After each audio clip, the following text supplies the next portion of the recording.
Kapag may bagong kapitbahay, dadalan mo agad ng ulam o tutulungan mo sa pagbubuhat ng mga kagamitan.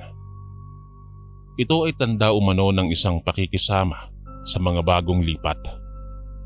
Ganito ang mga ugaling nakasanayan ng bawat Pilipino, ang pakikipagkapwa-tao. Magandang araw, Kuya Bari. Sumasa inyo ang kapayapaan at pagpapala. Binabati ko rin ang inyong mga tagapakinig at ang lahat ng mga bumubuo ng inyong programa. Tawagin mo na lamang po ako sa pangalang Mario. Tubong San Salvador sa bayan ng Negros Occidental. Ang pangunahing kabuhayan sa aming lugar ay ang pagtatanim ng mga tubo o sugar cane. Nangyari ang kwentong ito taong 1944 kung saan ako ay 17 taong gulang. Sa panahong yon, Kuya Bari, hindi pa ganun kaunlad ang aming bayan noon at masyado pang masukal ang aming lugar sa San Salvador. Ngunit maituturing po na sagana kami sa biyaya sa pamamagitan ng mga pananim. Mula sa prutas at mga gulay hanggang sa mga tubo o sugar cane, sagana din po kami sa mga malabunduking tanawin. Halos lahat ng mga tao sa bayang ito ay magkakakilala, Kuya Bari. Kaya alam namin kung sino ang bagong salta sa aming bayan. Alam mo po, Kuya Bari, sa totoo lang, hindi talaga ako naniniwala sa mga kababalaghan. Sabi ko nga, puro lang naman kathang isip ang mga yan at wala pa naman akong nakikitang aswang o kahit anong maligno sa tanang buhay ko. Umuuwi pa nga ako ng 12:00 ng gabi para lang makakita ng mga aswang o kahit sinong maligno para lang mapatunayan kung totoo sila. Ako kasi ang tipo ng tao, Kuya Bari, na maniniwala lang kapag nakita ko na o nasa harapan ko na mismo, ngunit tila mailap sa akin ang mga nakikita ng iba na di ko nakikita. Isang araw, Kuya Bari, habang abala kami sa paglilinis sa tubuhan, ay narinig na lamang naming bigla na lang nang nagsisisigaw si Leon. Hindi niya totoong pangalan. Si Leon ay napapabalita sa aming bayan na mayroong ikatlong mata. Nakakakita siya ng mga bagay, lugar o nilalang na ang mga may espesyal na mata lang umano ang nakakakita. Nahinto kami sa aming ginagawa nang napagtanto naming totoo na talaga ang kanyang takot na nararamdaman. Kaya agad kaming nagdali-daling tumungo sa kanyang kinaroroonan.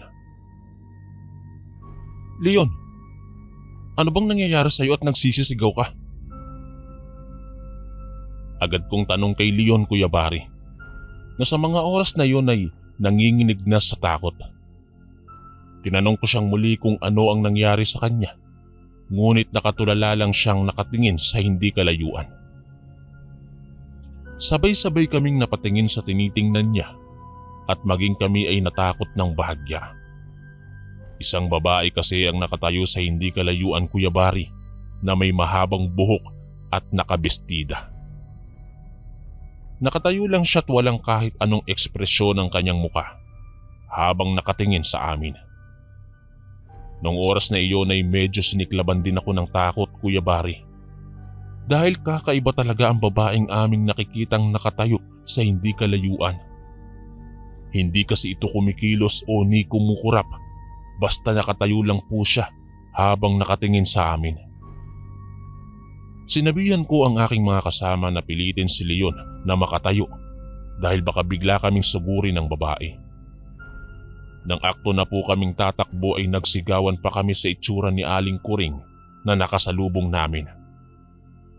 Maging siya, Kuya Bari, ay napasigaw rin sa sobrang gulat niya. Dahilan para paghahampasin niya kami. Tinanong niya kami kung ano ang nangyari sa amin dahil nag-uumpukan pa kami.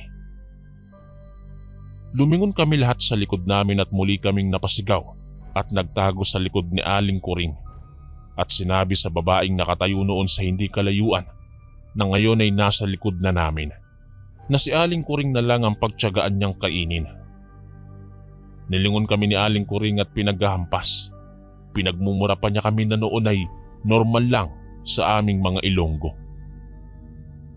"Aling Kuring, nasa likod niyo na!" Sigaw ko kay Aling Kuring habang tinuturo ang babaeng nakatayo na sa likod niya. Nilingon naman ni Aling Kuring ang itinuturo naming babae.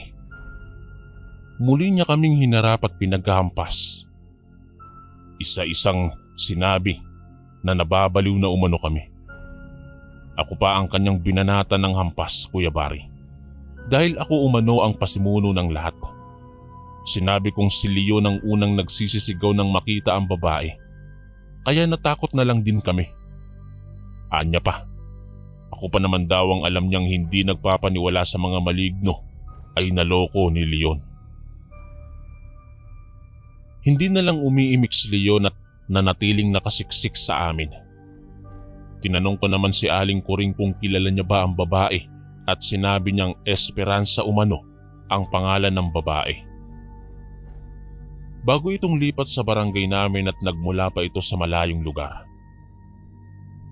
Sabi pa ni Aling Kuring, si Esperanza daw ang nakatira sa bahay na dating bahay ng kanyang pinsan na ngayon ay nasa ibang bansa na. Sa bahay daw na yon nangungupahan si Esperanza. Ani kay Aling Kuring, Kuya Bari, nag-iisa lang daw sa barangay namin si Esperanza dahil naiwan pa sa lugar nila ang kanyang pamilya.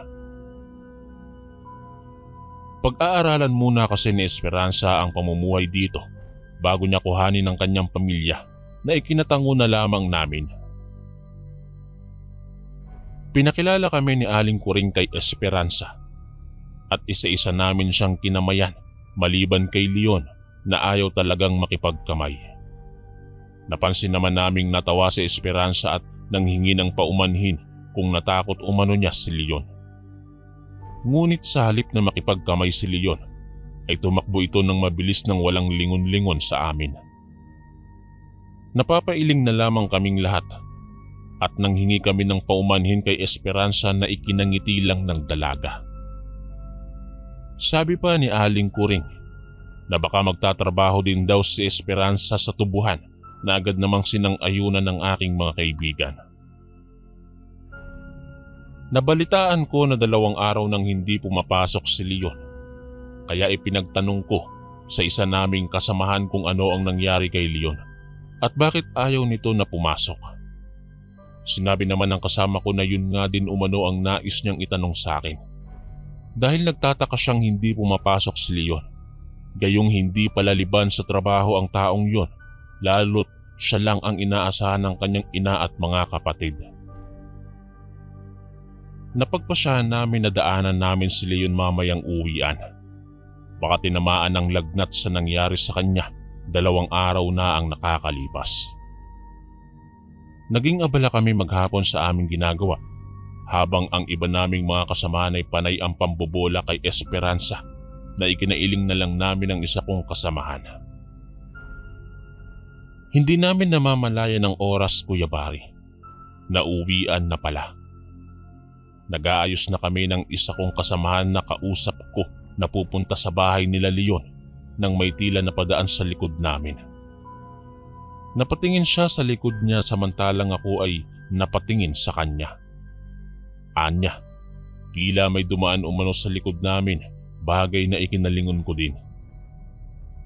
Dahil nga hindi ako nagpapaniwala, Kuya Bari, sa mga kababalaghan, ay sinabi ko na lang sa kanya na baka guni-guni niya lang gawa ng pagod. Kaya ipinagpatuloy na lang namin ang aming paghahanda at nang makauwi na at madaanan na din si Leon. Paalis na sana kami nang paglingon namin ay nakita namin si Leon. Napasigaw pa kami sa gulat, Kuya Bari, lalo na't kakaiba ang mukha ngayon ni Leon. Sinabi ng isa naming kasama na kung bakit bigla-bigla na lang susulpot si Leon at bakit hindi siya pumasok ngayong araw. Ngunit nanatili lang nakatingin sa amin si Leon at nagwikang, "May aswang dito sa barangay. Mag-iingat kayo." Masyado siyang malakas. Wika niya sabay tumakbo ng walang lingon-lingon. Nagkatinginan pa kami ng kasama ko at sinundan lang namin ang tingin ng papalayong si Leon.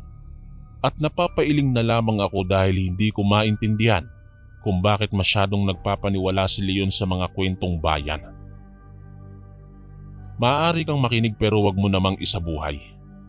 Ganyan ako kung mag-isip, Kuya Bari, na kailangang mabuhay tayo sa totoong mundo. Dahil ang mga aswang at mga ibang maligno para sa akin ay bunga lang ng malilikot na imahinasyon ng mga matatanda. Para sa akin noon, Kuya Bari, ang mga matatanda talaga ang pasimuno ng mga kwentong ganyan. Nasa kanila ang mga talento ng isang pagiging manunulat kasi ang bilis nilang makabuo ng kwento. Napapailing na lang ako, Kuya Bari, habang pauwi kami ng kasama ko. Pinag-uusapan pa namin si Leon na kung bakit ganoon na lamang ang kanyang itsura. Masyado kasi itong matamlay at namumutla. Nang lalalim pa ang mga mata na para bang galing sa puyat. At higit sa lahat ay nangayayat ito. Ngunit, Kuya Bari, totoo nga ang kasabihang huwag mong susubukin ang pagkakataon na subukin ang iyong paniniwala. Dahil sa araw na din na yun, Kuya Bari, ay sinubok ang aking paniniwala.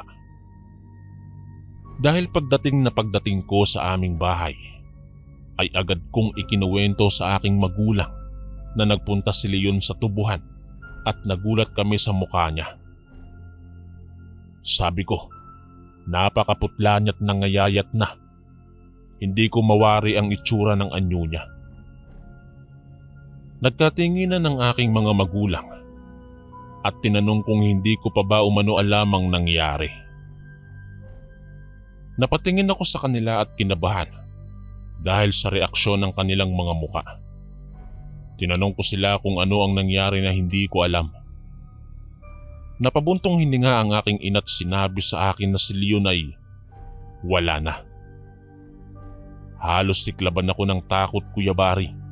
Ang tagal iproseso ng utak ko kung ano ang ibig sabihin ng aking ina na wala na si Leon. Nang medyo makabawi na ako ay tinanong ko muli si ina sa kung ano ang kanyang ibig sabihin na wala na si Leon. Anya, imposibleng makita ko si Leon dahil kaninang tanghali ay namatay umano ito. Halos lumuwa ang mata ko sa narinig ko buhat kay ina. Kuya Bari, sa pakiramdam ko, parang may 1,000 daga ang nagtatakbuhan sa dibdib ko. Hindi kayang iproseso ng utak ko ang balitang wala na si Leon at yung nakita naming siya mismo na ang kasama ko. Paanong wala na si Leon? Samantalang nakita namin siya kanina. Yan ang mga katanungan sa isip ko, Kuya Bari, na hindi ko alam kung paano ko paniniwalaan. Napaupo ako na lagatak ang pawis ko na sinabayan pa ng kabog ng dibdib ko. Anong ikinamatay ni Leon? Tanging sambit ko habang parang wala sa sarili. Ayon sa aking ina, inaswang daw si Leon. Balak umano ng aswang na yang gawin si Leon, ngunit talagang lumaban ng kawawang kaibigan namin. Nangayayat daw si Leon at hindi tinatantana ng aswang hanggat hindi namamatay. 2 araw umanong nagkasakit at nagsusuka si Leon. Hindi daw malaman ng pamilya kung ano ang nangyari.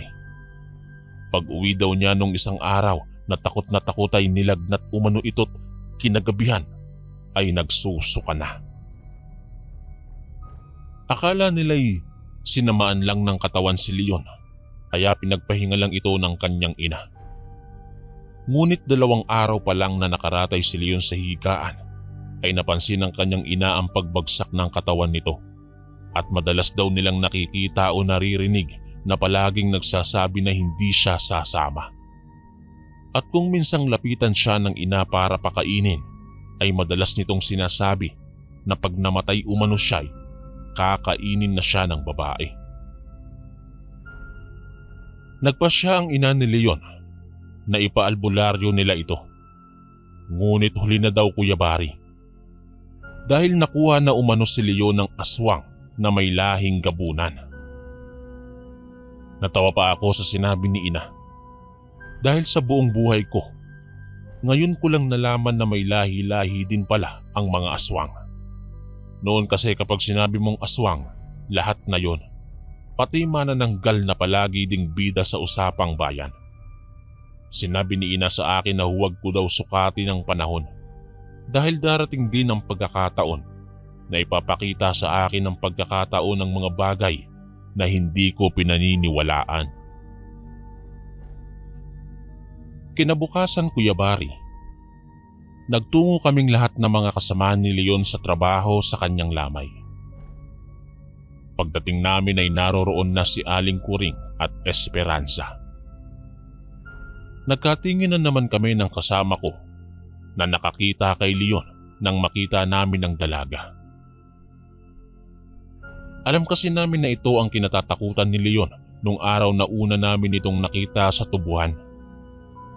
At ang naging dahilan kung bakit tumakbo noon si Leon. Kung ilalarawan mo kasi si Esperanza Kuya Bari, ay siya ang larawan ng babae na misteryoso. Hindi kasi masyadong palasalita si Esperanza at hindi rin ito masyadong palangiti. Hindi mo mababasa sa mukha niya Kuya Bari kung anong klaseng reaksyon ang madalas nakapinta sa kanyang mukha. Basta kung titingin siya sa'yo, wala itong kahit anong emosyon o reaksyon man lang. Lumapit kami sa ataol ni Leon at halos nagulat kami sa mukha nito. Masyadong nangayayat at humpiyak ang kanyang muka. Naawa kami sa kanyang naging itsura at naisip kung anong paghihirap ang ginawang pakikipaglaban ni Leon sa kanyang nararamdaman. Wala kaming kaalam-alam na nung araw na una naming nakita si Esperanza ay yun na ang huling araw na makikita namin si Leon. Nasa ganun kaming pagmamasid kay Leon nang may lumapit sa amin. Nakatingin din siya sa bangkay ni Leon. Hindi kami pamilyar sa itsura ng lalaki. Kaya sa wari namin ay ngayon lamang ito napadpad sa barangay namin. Hindi na lang kami umiimik ng kasama ko at patuloy lang kami sa pag-uusap tungkol sa nangyari nang magsalita ang lalaki. Anya, hindi matatahimik ang kaluluwa ni Leon at hindi daw iyon ang kanyang katawan. Isa umano itong katawan ng saging. Napatingin kami sa kanya at ganun din siya sa amin. Pagkuway, napangiti ito at umalis. Sinundan lang namin ang tingin ng lalaki nang lumapit sa amin si Mang Pepot. Hindi po niya totoong pangalan. Siya ang nag-embalsamo kay Leon. Anya, may napansin daw siya sa katawan ni Leon dahil matigas umano ito. Niwala daw umanong dugo na nakuha sila sa katawan ng kawawa naming kaibigan. Kaya naisip nilang baka normal lang dahil sa pangangayayat ni Leon. Kaya sa sinabi ng embalsamador ay napaisip kami na baka totoo nga ang sinabi ng lalaki tungkol sa katawan ni Leon. Nag-usap kami ng kaibigan ko na hanapin namin yung lalaki at aalamin namin ang totoo sa kanyang sinabi. Ngunit ang matinding katanungan sa aming isip ay kung saan namin hahanapin ang nasabing lalaki. Ni hindi namin alam kung ano ang pangalan o hindi nga namin halos namukhaan. Dahil saglit lamang itong nakatingin sa ataol ni Leon at umalis din. Kinabukasan, nasa tubuhan kami. Abala kaming lahat sa ginagawa namin. Ang natatandaan ko Kuya Bari, katanghali ang tapat yon at ramdam na ramdam namin ang init ng sikat ng araw. Hindi namin alam kung bakit ganun na lang kainit ng mga oras na yon. Ni wala kang makikitang ulap sa kalangitan na pwedeng humarang sa araw kahit ilang minuto lang. Napahinto muna kami sa paglilinis ng tubuhan at nagpaypay kami sa tindi ng init. Halos lahat kami ay ganoon ang ginagawa. Nakita ko pa ang ibang kasama ko na halos hindi na makahinga sa sobrang hapo. Maya-maya lang ay sinigawan ko sila na magpahinga na muna kami sa lilim at sobrang init. Baka himatayin na ang iba sa pagod. Habang paahon kami papunta sa lilim, ay may narinig kaming tila tunog ng baboy. Nagpalingalinga pa kami sa paligid kung saan ito nanggagaling. Natatanaw namin ang iba naming kasamahan na nasa lilim na ng punong kahoy na nasa gilid ng irigasyon. Habang papunta kami sa mga kasamahan namin ay kitang-kita namin kung paano sila araruhin ng baboy ramo. Nagsigawan kami, Kuya Bari, at dali-daling pinaghahabol ang baboy ramo. Ngunit napakatapang nito na animoy handang makipaglaban sa amin ng patayan. Naghanda na kami sa kanyang pagsugod, Kuya Bari, at sa wari namin talagang ayaw kaming buhayin ng baboy ramo. Naghahanda na rin ito na kami ay sugurin. Nang akto siyang lalapit sa amin ay tinamaan siya ng lagaraw kung tawagin sa amin. Ito ay pangtabas at pangbungkal ng mga damo o lupa. Nagsisisigaw ang baboy ramo, Kuya Bari. Namimilipit itong tumakbo palayo hanggang sa hindi na namin makita. Doon ko na naalala ang sinabi ni Leon nung nagpakita siya na ang aswang umano na naririto sa aming barangay ay napakatapang. At naalala ko din ang sinabi nung lalaki na minsang dumalaw sa lamay ni Leon na ang aswang umano ay may lahing gabunan na hindi ko alam kung ano ang kanilang kakayahan sa panahong yon. Nakita naming sugatan ng isa naming kasama at agad naming dinala ito sa pinakamalapit na pagamutan para malinisan at magamot ang kanyang sugat na dulot ng baboy ramo. Nung araw din na yon, Kuya Bari, kanilang napagdesisyonan na hanapin ang baboy ramo dahil tiyak na mapanganib ito. Ang aming ikinatatakot ay ang kapakanan ng mga kababaihan at kabataan sa aming barangay. Naglalaro na sa aking isipan na maaaring totoo ang mga bagay na kailanman ay hindi ko pinaniniwalaan. Kung totoo po sila, nanganganib ang aming kapakanan. Isang araw, Kuya Bari, ako ay papunta sa kaibigan ko para magpasamang hanapin ang lalaking nagtungo sa aming barangay. Sapagkat simula nung nagpakita siya'y naging laganap ang kababalaghan sa aming barangay. Siya lang naman ang bagong salta noon. Habang naglalakad ako'y nakasalubong ko sa Esperanza na tila may iniindang sakit sa katawan dahil napakabagal nitong kumilos. Nang magkalapit po kami ay binati ko siya na agad naman niyang ikinatingin sa akin. Tinanong ko siya kung ano ang nangyari sa kanya at tila may iniinda siyang sakit sa katawan. Ngunit sa halip na sagutin ako, ay isang nakakakilabot na ngiti ang kanyang tugon tsaka diretsong naglakad. Napakunot pa ang noo ko nung oras na yon, Kuya Bari, dahil sa inakto ni Esperanza. Minsan, parang gusto ko nang paniwalaan ang sinabi ni Leon nung una naming makita si Esperanza na isa itong aswang. Nang makarating ako sa bahay ng kaibigan ko, ay naabutan ko siyang nagsusuka. Kaya dali-dali kong tinulungan ang aking kaibigan. Tinanong ko siya kung ano ang nangyari. Anya, hindi daw niya alam basta nagsusuka na lamang siya at sumasakit ang kanyang tiyan. Sinabi niya sa akin na katatapos lang nilang mag-usap ni Esperanza at nagtatanong ito kung kukuha na ba umano siya ng kanilang sahod dahil sasabay ito sa pagkuhat uuwi umano ito sa kanilang probinsya para ihatid sa pamilya ang pera. Sa panahon kasi noon, Kuya Bari, hindi pa uso ang mga pera padala. Kapag sahod, ikaw talaga ang uuwi sa lugar ninyo at ihahatid sa pamilya ang sahod mo. Hindi katulad ngayon na kahit madalang ka lang umuwi ay ayos lang dahil pwede mo na ipadala ang sahod mo. Nataranta ako, Kuya Bari, nang muling nagsuka ang aking kaibigan. na puro tubig lang at walang kahit anong halo. Nanamlay na rin po siya't nanghihina na dahil sa pagsusuka. Inaya ko na siyang magtungo kami sa albularyo na gumamot kay Leon noon. Hindi ko nga alam kung totoo nga ba itong albularyo dahil hindi naman niya napagaling si Leon noon. Pinilit ko siyang tumayo't aalis kami. Mainam nga lang at dumating ang kanyang mga magulang at kapatid. Nataranta pa ang mga ito nang makita ang kalagayan ng kaibigan ko. Sinabi ko sa kanila na naabutan ko ng ganito ang kaibigan ko kaya naisipan kong isugod na ito sa albularyo. Agad naman akong tinulungan nila upang madala na ang kanilang anak. Nang makarating kami Kuya Bari sa albularyo, agad naman silang tumayo ng albularyo na si Mang Luis, hindi totoong pangalan, upang tulungan kami. Sinuri agad ni Mang Luis ang kaibigan ko't napapadyos ko po, Kuya Bari. Tinanong ko po siya kung ano ang problema at ganun na lamang ang kanyang reaksyon.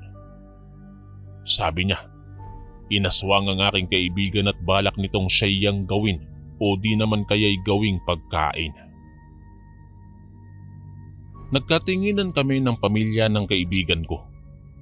Dala ang kaba sa aming mga dibdib na baka maulit ang nangyari kay Leon sa kaibigan ko. Ayon pa sa albularyo na si Mang Luis, malakas umano ang aswang na nais yumanggaw sa kaibigan ko. Hindi ito basta-bastang aswang lang na naririnig namin sa lugar na yun. Kakaiba ang lahi ng aswang na ito at isa ito sa pinakamalakas na lahi ng mga aswang. Kaya kailangan na magamot agad ang kaibigan ko dahil balak na ng aswang na dukutin ito't papalitan ng puno ng saging. Katulad ng ginawa nila sa kaibigan niyong si Leon. Wika ng isang lalaki na naroon sa bahay ng albularyo. Tsaka ko lang naisip ulit na ito pala ang lalaking aking hinahanap. Agad ko siyang dinambahan, Kuya Bari. Hawak-hawak ko siya sa kanyang damit. Nagtaas pa siya ng kamay na tila ba ayaw lumaban. Ngunit ako, desidido akong siya'y saktan. Inawat ako ni Mang Luis at ng ama ng kaibigan ko. Sinabi ko pang ang lalaking iyon ang pumatay kay Leon.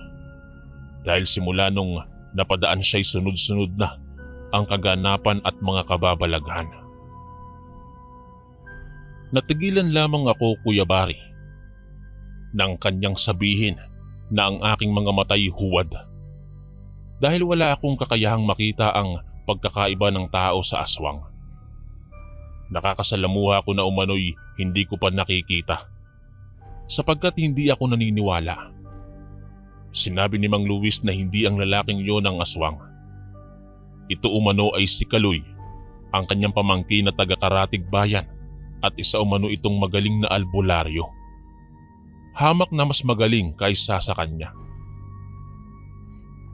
Sinabi ni Kaloy na naririto siya para hanapin ang aswang. Ito ay pag-alagala umano't palipat-lipat ng lugar na sinasalanta. Mapanganib umano ang aswang na ito dahil isa itong gabunan.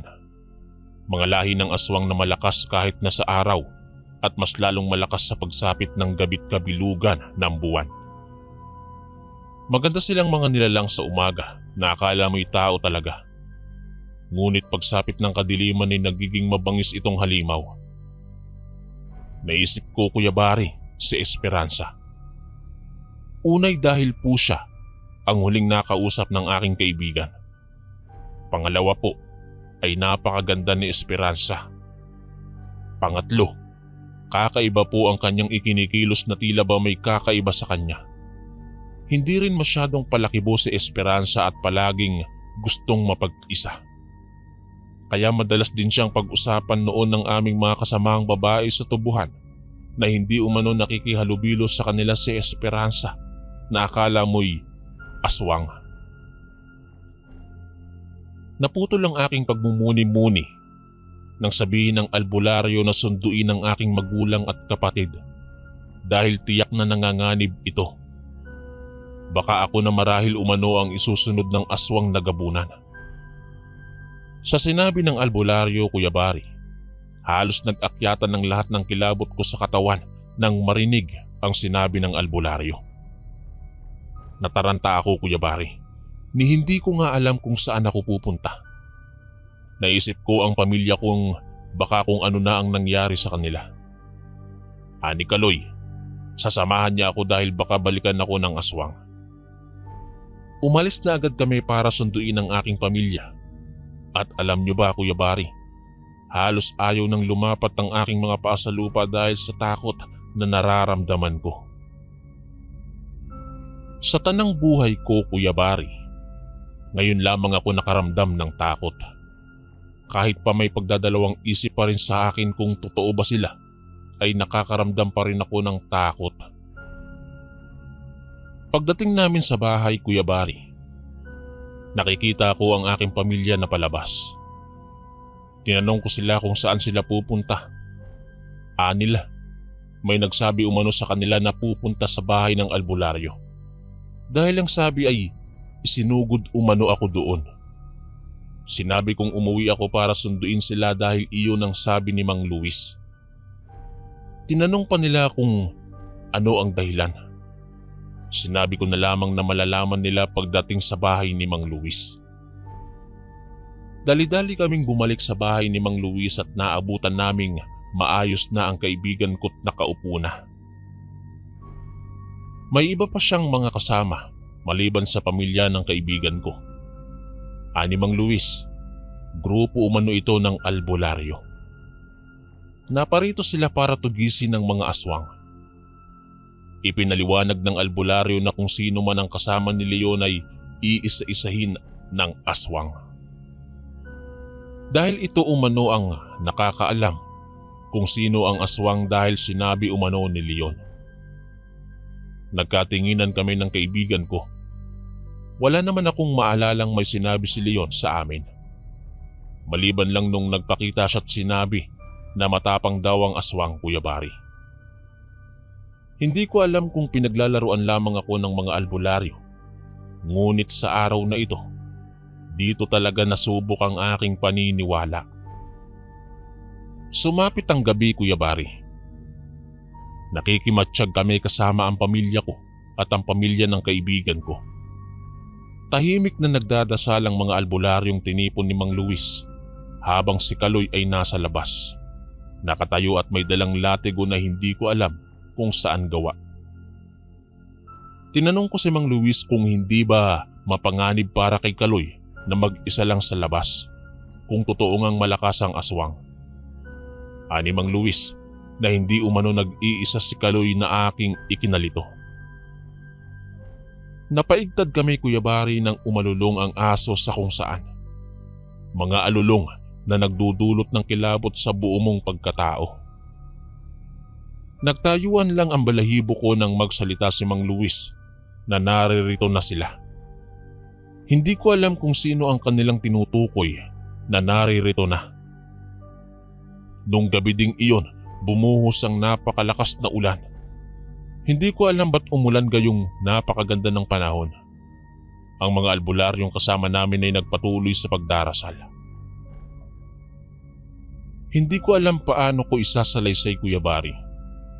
Alam ko na marami ang hindi maniniwala lalo na sa panahon ngayon. Ngunit tulad nga po ng sinabi ko na ako rin ay taong hindi nagpapaniwala sa mga kababalaghan tulad ng mga aswang. Ngunit sinukat ng panahon ang aking paniniwala. Ayon kay Mang Luis, matagal nang pinaghahanap ng grupo nila Kaloy ang mga aswang na ito. Nagsanay sila ng ilang taon para mahasa ang kakayahan nilang labanan ng mga aswang. Ang kanilang mga kagamitan ay dinasalan pa ng albularyo at sila rin mismo ang gumawa. Lalo na ang mahabang latigot itak ni Kaloy ay may mga orasyon ng iba't ibang malalakas na albularyo sa buong Visayas.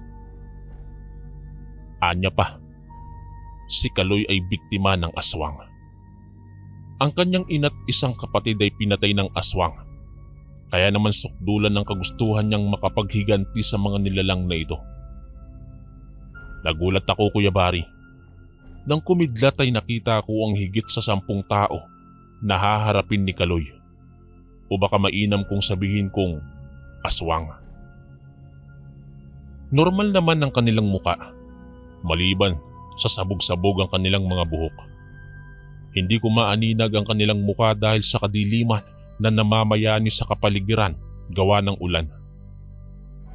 Nais ko sanang makita noon Kuya Bari kung naroroon si Esperanza, sapagkat isa siya sa mga pinanghihinalaan kong pumatay sa aking kaibigang si Leon. Ngunit hindi ko talaga maaninag. Tumila ang ulan Kuya Bari at sumilip ng dahan-dahan ang sinag ng buwan. Nakita kong tila nagsisinghot na ang mga taong kaharap nila Kaloy at biglang parang lumakas. 6 ang luwis, ang buwan ng kalakasan ng mga ganoong nilalang. Kaya nag-iiba ang kanilang kilos gawa ng enerhiyang nagmumula sa buwan. Umalulong ang aso na nagdudulot ng kilabot sa aking katawan. Nag-iyakan naman ang aking mga kapatid na nakababata at ang kapatid ng kaibigan kong balak kuhanin ng mga aswang dahil sa takot. Sinabihan sila ni Mang Luis na sila ay huwag umiyak. Manahimik lamang dahil ligtas kami sa kanyang tahanan. Nagulat na lamang kami nang biglang parang may naghihiyaw at sumilip ako sa bintana at laking gulat ko Kuya Bari nang makita ko na si Kaloy ay pinaghahampas niya ang mga taong nagmistula ng mga nakakatakot.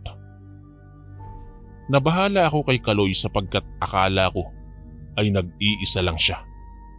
Ngunit sa kalagitnaan ng kanyang paghahagupit sa mga nilalang ay may lumabas na sobra sa 5 tao. Hindi ko alam kung babae ba sila o lalaki. Napalingon ako kay Mang Luis nang marinig ko ang kanyang sinasabi. Sinasabi ko na nga ba, isa siyang aswang. Agad kong nalingon ang nasa labas dahil baka si Esperanza ang kanyang ibig sabihin na aswang. Dahil ito lang naman ang bagong salta sa aming barangay. Tinitigan kong mabuti ang mga nilalang na tinatawag nilang aswang para siguraduhin na tama ang aking hinala. Ngunit nagkamali ako ng hinala. Bagkus nagulat ako sa aking nakita Kuya Bari. Kinilabutan ako dahil ang aswang na nakita kong isa sa nakikipaglaban kay Kaloy ay ang taong matagal na naming nakakasama. Walang iba Kuya Bari, kundi si Aling Kuring at ang kanyang pamilya. Hindi ko talaga lubos maisip Kuya Bari na ang isang mabait na ginang ay mabangis pala pagsapit ng gabi at hindi pa basta-bastang uri ng aswang.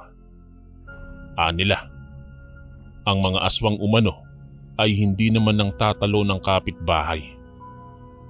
Kaya nga daw mas mainam pang magkaroon ka ng aswang na kapitbahay kaysa magnanakaw. Ngunit bakit si Aling Kuring ay tinatalo niya kami?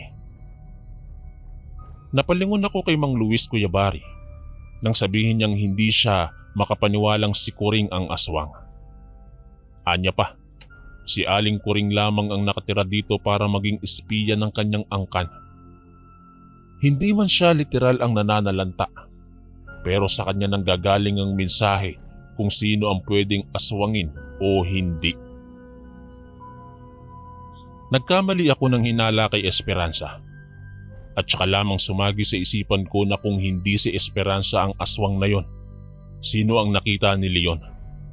At ano ang nangyari sa kanya nung isang araw na paika-ika siyang maglakad? At nasaan siya ngayon? Yan ang mga katanungan sa isip ko Kuya Bari na gusto kong masagot. Magtatanong na sana ako Kuya Bari kay Mang Luis kung kilala niya si Esperanza ay hindi ko natuloy nang may mapansin ako sa isang kasamahan ni Kaloy. Lumapit pa ako sa bintana para aninawin kung sino at laking gulat ko na si Esperanza ang isa sa mga tumutugis sa aswang. Pareho sila ni Kaloy na magaling makipaglaban. Kahit paminsan ay natatamaan siya ng mga kalmot ng aswang. Matindi Kuya Bari ang naging labanan nila. Itak laban sa kalmot at latigo laban sa suntok. Hindi katulad sa mga palabas na kapag natatamaan ang aswang nung bida ay umuusok ang katawan nila. O di naman kaya'y may kung anong lumalabas sa kamay o sandata ng bida at aswang. Walang ganon, Kuya Bari. Ang nakikita kong laban ay parang mga kapitbahay mo lang na naglalabasan ng tapang. Kapag namatay kay paglalamayan ka. Napahanga ako sa paraan ng pakikipaglaban ni Kaloy at Esperanza, na kahit nahihirapan na sila'y sinisikap nilang makatayo. Maya-maya'y nagdatingan ng mga tao mula sa kung saan na may dalang bangkaw. Tinugis nila ang mga aswang. Nakita kong tumatakbo na palayo ang lahi ng aswang at hinabol nila ito papunta sa kagubatan. Hindi ko na alam, Kuya Bari, kung ano ang naging kasunod ng labang yon. Nabalitaan ko na lang na wala na si Aling Kuring sa baryo namin. At nalaman ko na ang dalawang bagong salta sa aming barangay na si Esperanza at Kaloy ay magkapatid at nagsasanay na makipaglaban sa mga aswang sa ilalim ng pagsasanay ng mga grupo na may anting-anting. Uso kasi yan noon, Kuya Bari, sa panahon ko. Nais ko nga sanang umanib noon pero ang sabi ni Kaloy ay may kalakip itong malaking responsibilidad. At kaya pala iika-ika si Esperanza ay galing sila noong araw na yun sa pagsasanay. At kailangang panatilihin ni Esperanza ang kanyang nakakatakot na anyo para hindi magduda ang tunay na mga aswang. Nung araw na makita siya ni Leon, alam niyang nasa paligid ang aswang nung araw na yon. Kaya nagkunwari siyang nakakatakot. At ang lakas ng enerhiyang nasagap ni Leon ay sa aswang na sahula ni Esperanza mula sa asawa ni Aling Kuring. Nanghingi ako ng tawad sa kanya dahil napagkamalan ko siyang aswang at siya ang baboy ramo na tinamaan namin noon. Natawa lamang si Esperanza at sinabing nauunawaan niya. Sa ngayon, Kuya Bari, ang alaalang yun ay binaon ko na lang sa limot. Ngunit hindi pala ganoon kadali dahil sasagi at sasagi ito sa iyong utak. Sa ngayon ay masaya na ako sa aking pamilya dito sa Cavite. Dito ko nahanap ang aking panghabang buhay. At sa katunayan, ang aking asawa ang nagtitipa ng bawat sasabihin ko. Dahil mas sanay siya sa mga makabagong teknolohiya. Wala kasi akong alam, Kuya Bari, sa mga ganitong bagay. Ganyan siguro kapag hindi ka nakapagtapos ng pag-aaral. Hindi ko na rin ibinahagi ang aking karanasan sa mga anak ko. Dahil sa panahon ngayon, hindi na uso ang mga kwento. Dahil lahat ng mga kwento maaari mo nang mabasa sa kahit anong plataporma. Salamat, Kuya Bari, kung mapipili mo ang aking istorya. Kung pala rin man, ay ikinagagalak ko ito. Ang masasabi ko lang sa mga nakikinig, ayos lang na hindi paniwalaan. Hindi ko kailangan na ipilit. Ang mahalaga ay isa ako sa mga taong nakaranas sa mga aswang. Muli po, nagpapasalamat po ako at binabati ko po kayo ng isang mapagpalang araw. Gumagalang, Mario. Ito naman po ang ating pangalawang kwento.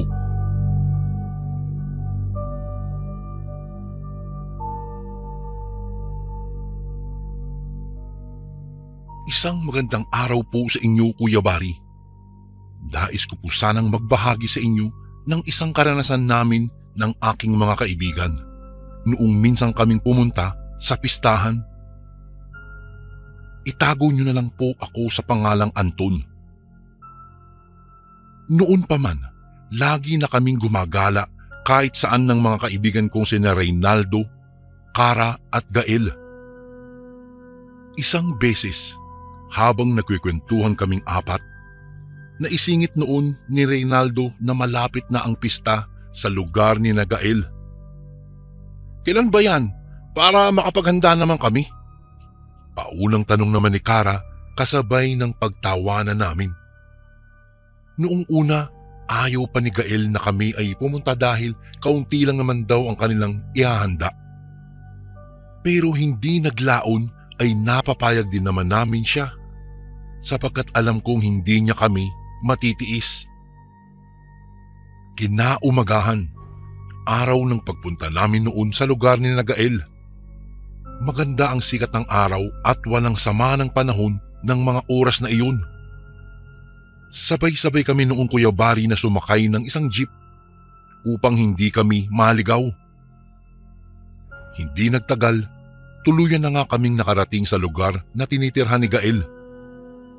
Sa unang masid ko pa lang, alam ko nang masaya sa barangay na yun. Oh, ayan na pala siya, wika ni Reynaldo nang dumating si Gael para sunduin kami. Maaga kaming nakarating, subalit hindi ko inaasahan na dadagsa pala ang tao sa kanilang barangay.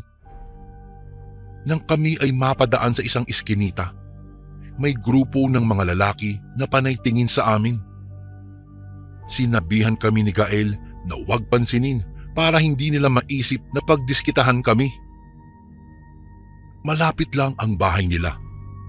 Pagdating namin ay nagpresenta kaagad ang tatay ni Gael na si Mang Fidel na kami ay kumain na. Masayang nagkwentuhan kaming lahat, kasama ang mga magulang naman ni Gael. Kasunod nito ang pagtanong sa akin ni Mang Fidel kung nais daw naming pumunta sa sayawan mamayang gabi. Tara, mukhang masaya yun, nakangiting sambit ni Kara.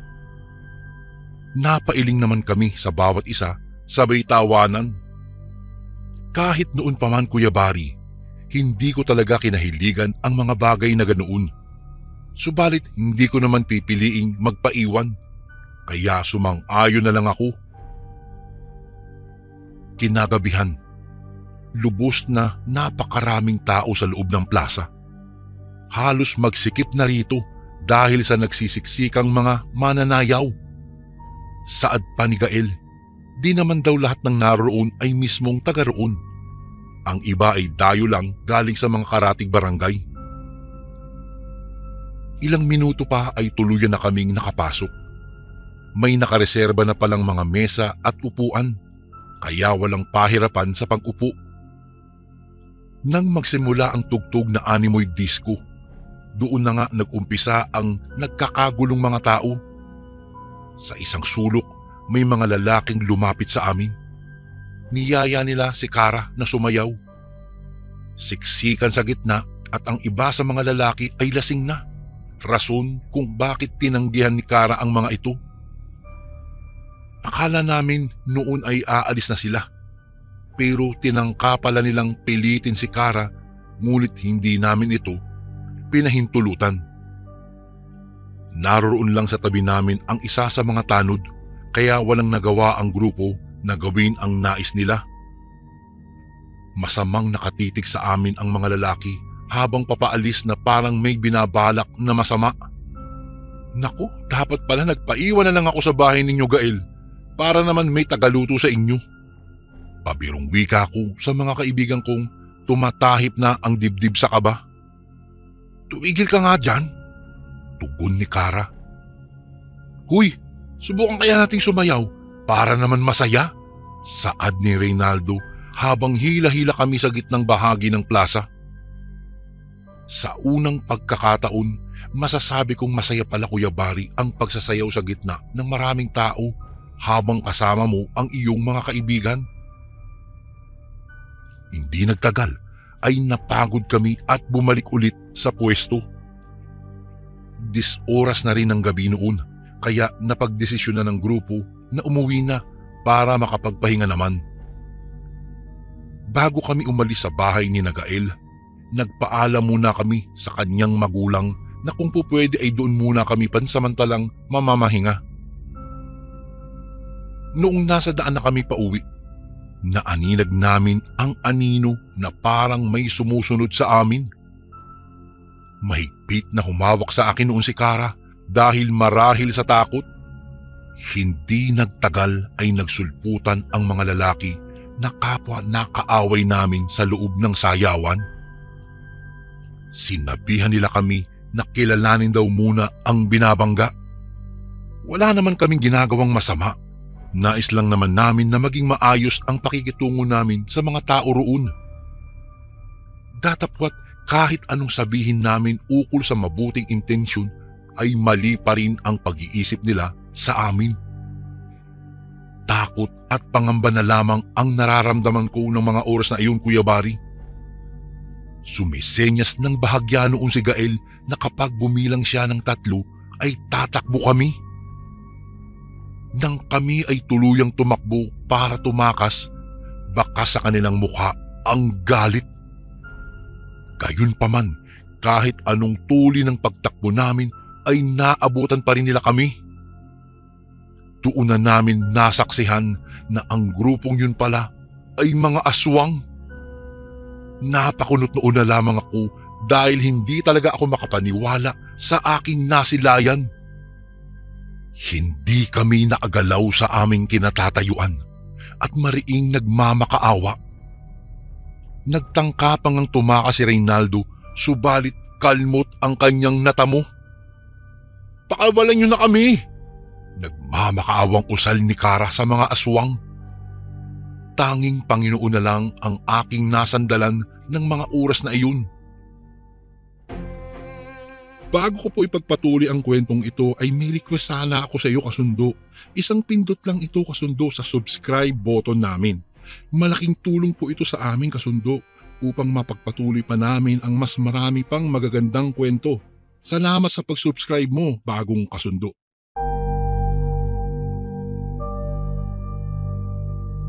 Ilang minuto ang lumipas matapos may dumaang mga tao. Tila nagulat noon ang mga aswang sapagkat napurnada ang kanilang hapunan. Sabay-sabay silang nag-alisan kaya doon na kami humingi ng tulong. Pasalamat kami noon dahil may mga dumaan. Natatandaan kong inihatid pa kami ng mga tanod sa bahay nila Gael upang makasigurong ligtas kaming makauwi. Nag-alala talaga ng todo ang mga magulang ng kaibigan namin dahil sa nangyari. Saad pa nila, siguradong babalikan nila kami. Masyadong gabi na noon, kaya mas minabuti pa naming magpahinga upang may lakas kami para umuwi kinabukasan. Sa kalagitnaan ng aming pagtulog, isang malakas na kalampag ang narinig namin sa may bandang bubungan. Lahat kami ay nagising dahil sa ingay. Sumunod dito ang pag-alulong ng mga aso sa labas. "Naku, mukhang nasundan kayo," usal ni Mang Fidel. Napabuntong hininga na lang kami nang kumaluskos ng matinis ang yero. Tila matatalas na kuko ang ginamit ng mga aswang, Kuya Bari, upang kami ay takutin. Kinakailangang maging kalmado kami nang sa ganoon ay umalis sila. 2:00 ng madaling araw noong maganap ang nakakatakot na pangyayaring iyon. Hindi namin inaasahan na aabot sa ganoon ang simpleng alitan sa naturang sayawan. Kaya napagdesisyonan ni Mang Fidel na sasamahan niya kami pauwi upang makasigurong ligtas kaming makarating sa aming mga bahay. Sa mga oras na iyon, alam naming hindi kami pababayaan ng mga magulang ni Gael. Lubos na nagtitiwala kami sa kanila. Dumaan ang mga oras, hindi na namin naisipan pang matulog dahil sa aming kaba. Pati nga ang kamay ni Kara at Reynaldo ay sobrang nanlalamig. Nang magbubukang liwayway na, doon na nagsabi si Mang Fidel na magsimula na kaming maggayak dahil kami ay lilisan na. May pasok pa kasi kami noon, kaya mas minabuting maaga kaming umalis. Nakita kong may kinuhang bagay sa ilalim ng katre si Mang Fidel. Anya, iyon ay isang antigong itak na minana niya pa sa kanyang ninuno. Sa aming paglabas, tumambad ang nangingitim na ulap na bumabalot sa kalangitan. Kasabay nito ang paghaplos ng malamig na ihip ng hangin na dumadampi sa aming mga balat. Batid nilang may nagbabadyang ulan, ngunit kinailangan na naming umalis ng mga oras na iyon. Hindi namin alam kung sino at ano ang nasa harapan namin dahil sa makapal na hamog, Kuya Bari. Nanginginig pa nga ako noon sa lamig nang biglang sumulpot ang mga aswang. Pinalilibutan nila kami. Tanging hindi paglayo kay Mang Fidel ang liligtas sa aming buhay. Huwag niyong tangkaing lapitan o saktan ang nino man sa kanila kung ayaw niyong mamatay. Matapang na sambit ni Mang Fidel sa mga hayok na aswang.